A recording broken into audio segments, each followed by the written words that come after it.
Magandang araw sa inyo, aking mga kamag-aral. Ako si Hazel Torres ang mag-uulat tungkol sa teoryang pampanitikan.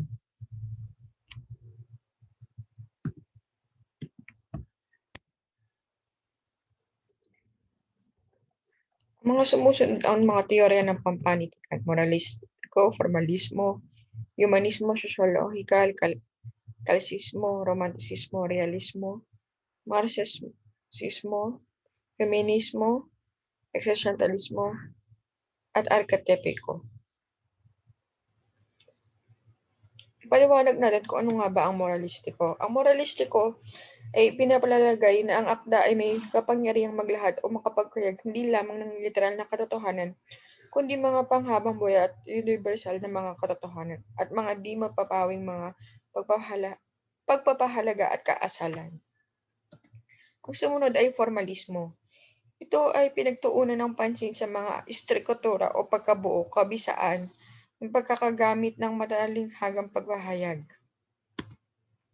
Ang humanismo naman ay nagtutuong pansin sa mga tao o sentro ng daigdig. Binibigyan niyang pansin ang kakayahan o katangian ng tao sa maraming bagay. Ito ang mga tao na nagbibigay depenasyon or sila ang ama ng humanismo na si Francisco Petrarch, samantalang si Giovanni Boccaccio ang matalik na kaibigan ni Petrarch. Ang sosyologikal naman ay may hinuhang kalagayan ng panlipunan ng panahon ng kirataang panitikan.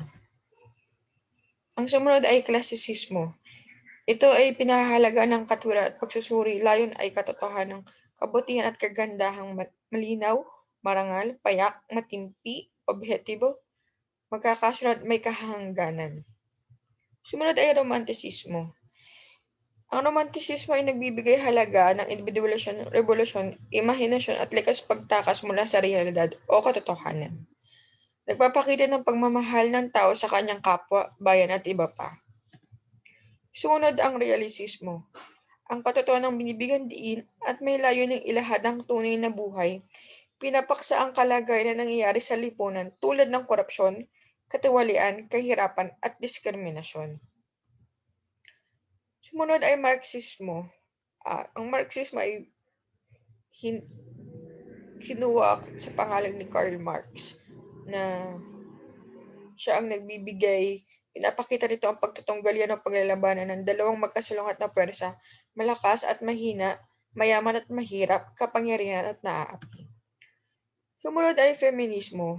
Sa salitang feminist, ito ay nagbibigay tungkol sa mga buhay ng mga babae. Sunod ay existentialismo. Ito ay binibigyan diin ng bahagi ng akda na nagpapakita ng mga paniniwala, kilos, gawin ng tauhan.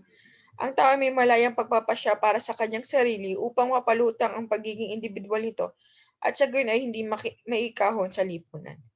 At ang huli ay arketipo. Ito ay gumagamit ng modelo o huwaran upang masuri ang elemento ng akdang nangangailangan ng masusing pag-aaral sa kabuuan ng akda. At diyan nagtatapos ang aking report.